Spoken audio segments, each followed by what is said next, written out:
Hi, I'm Willie. Welcome to my channel. Thank you for being here. I appreciate each and every one of you. And what we're going to look at this morning is, and this is going to be controversial, and it really doesn't have to be, but do you need more than 4 SSIDs in your network?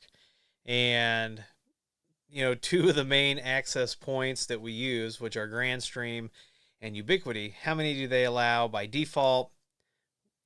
How do we really wrangle this, right? So this has come up literally a half a dozen times in the last 2 weeks. And let's take a look at the screen, right? So if you're familiar with Ubiquiti, you know that by default you get 4 SSIDs, and if you try to create more than 4, you get an error. Well, if you want more than 4 SSIDs with Unify, you have to come in here and you have to turn off the wireless meshing. Once you do that, you can have 8 SSIDs. Every time you add an SSID and you give the access point more to process, more to handle like that, it takes resources. And you create a lot of SSIDs that are out there floating around, right? Is it optimal? Probably not. Now let's take a look at Grandstream. So this is the GWN 7664, which is a fantastic access point. When we do voice deployments, this is our new go-to. Now, if we scroll down and we take a look, you can have 32 SSIDs total, 16 per radio. So you can do, you can split it up. You have 32 SSIDs. That's a lot of SSIDs. So to keep things simple, to keep the air a little optimized, what I suggest doing, and it's not just me, it's actually a lot of people will suggest doing, is you could do, the private pre-shared keys. That's one way to handle it. And what that does is you have one SSID, multiple passwords, and those passwords take you to different VLANs.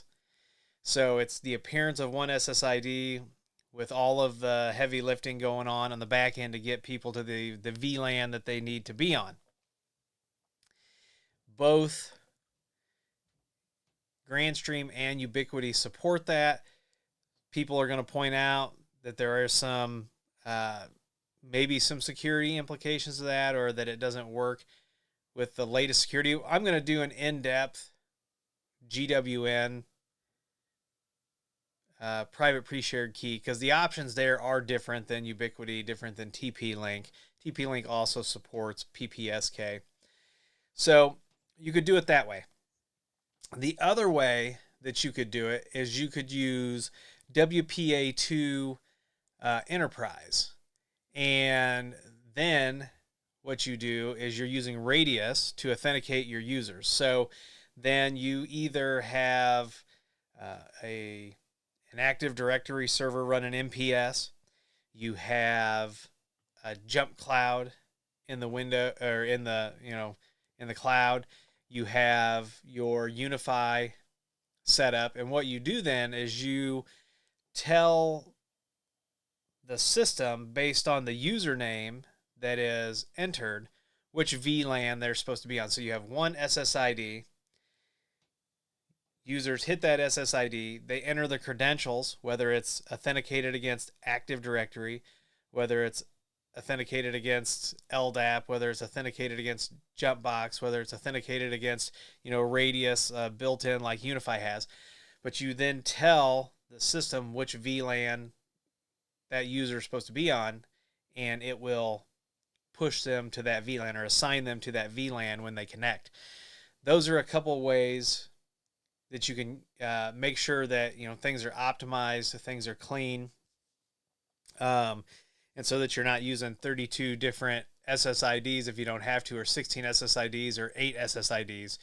And I'm actually I've been talking to some people about this, and it's a pretty easy proof of concept to work up. So if you want to see us deploy that for real, let me know down in the comments. Now, 2 videos that I do have to get done. Now, we've had a lot of things going on personally. 2 videos that I've got to get done that you will be seeing is the Grand Stream Layer 3 switch, and we're going to build a fiber ISP backend using all Ubiquiti gear. So that is coming. Those are the next 2 videos that I'm trying to get done and get them out. But if you want to see WPA2 Enterprise set up like this, let me know down in the comments. I do have an older video that talks about this. I'm trying to remember if I actually went and did, because with Windows, like if you're deploying this in a corporate enterprise type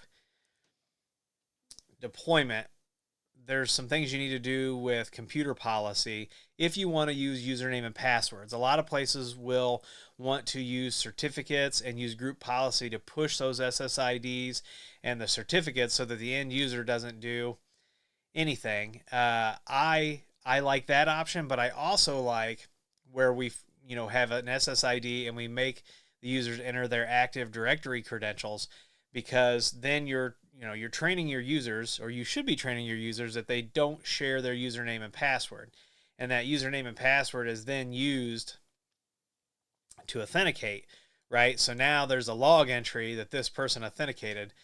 And there's a whole host of other things that you can do to help limit the devices that are allowed to connect to your Wi-Fi.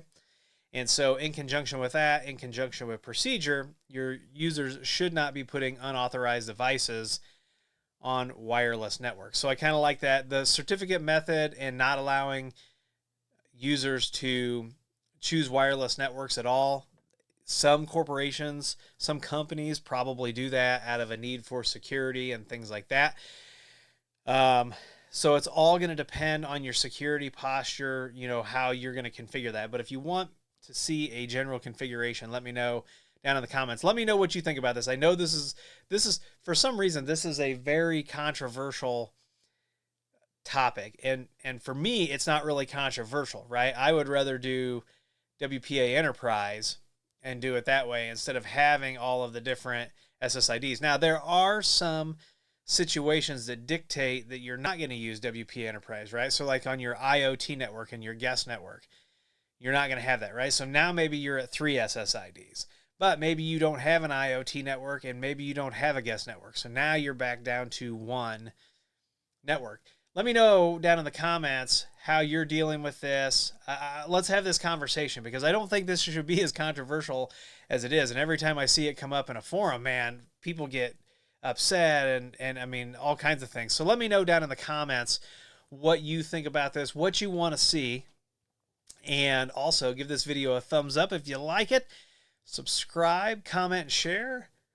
Follow me on Twitter and TikTok. Those links are down below, along with affiliate links, a Patreon link. And if you need IT consulting, if you want us to take a look at your wireless network and help you optimize it, reach out at williehowe.com. There's a contact form. Go fill that out, and someone will be in touch with you as soon as possible. Once again, I'm Willie. I want to thank you for being here. And as always, I'll see you in the next video.